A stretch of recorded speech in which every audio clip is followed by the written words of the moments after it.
The music was booming, lights flashing over the dance floor, and laughter filled every corner of the room. I stood near the bar with a drink in my hand, scanning the crowd until my eyes landed on her. My wife, Emma. But instead of smiling back at me, she was wrapped in another man's arms, swaying slowly as if the rest of the world had disappeared. My heart tightened. In that instant, it felt like the ground beneath me gave way.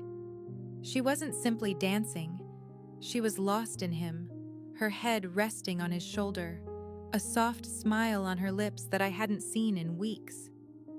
My first reaction was anger. Every muscle in my body went rigid as my grip tightened around the glass.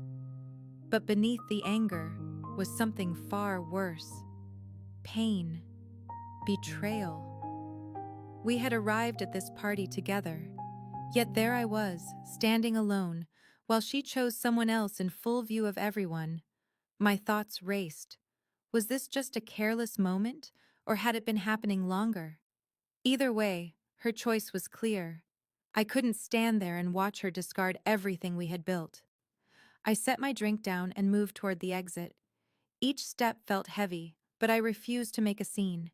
If she wanted to humiliate me in front of our friends, I wouldn't give her the satisfaction of watching me beg or explode. My silence would speak for me. I slipped on my jacket, opened the door, and stepped into the cool night air. For me, this was the end. The street outside was quiet compared to the chaos inside. I walked slowly, trying to steady myself, my breath visible in the cold. I thought about our years together, the promises we made, the late-night conversations, the dreams we shared. How had it come to this? Had I ignored the signs? Maybe I'd grown too comfortable, believing love alone was enough. Tonight proved it wasn't.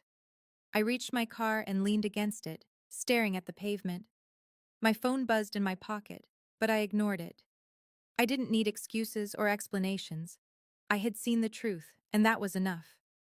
I pulled out my keys, ready to drive away and leave everything behind, when the sound of hurried footsteps cut through the silence. "Wait!" Her voice trembled, breathless. I looked up to see Emma running toward me in her heels, hair messy from the dance floor. She grabbed my arm, eyes wide with panic. "Please don't leave."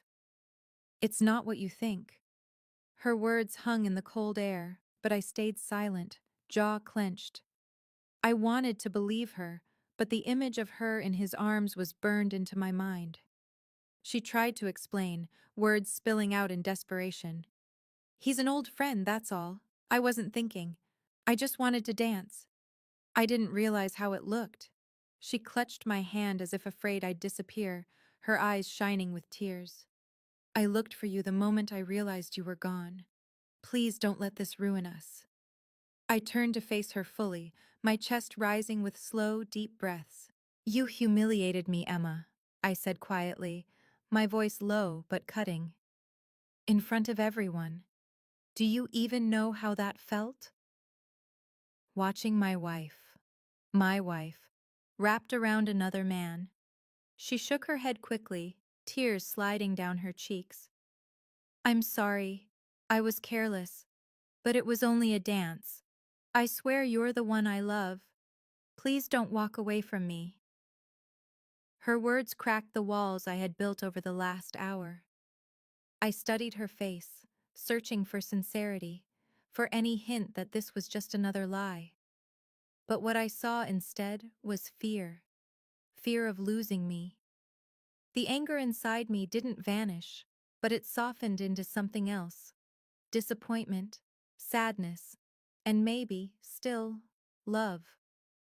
I didn't say yes. I didn't say no. But I let her hold my hand. For now, that was enough for her. That night, we didn't go back inside. We drove home in silence, her hand resting on mine, as if she was afraid I would disappear if she let go. The road ahead wasn't clear. There was trust to rebuild and wounds that still needed healing. But as I sat there beside her, I realized something important. Sometimes betrayal doesn't end a marriage instantly. Sometimes it becomes the fire that forces you to face what you've been avoiding. Whether we survived this or not, only time would tell. But one thing was certain. She would never forget the night she almost lost me on that dance floor.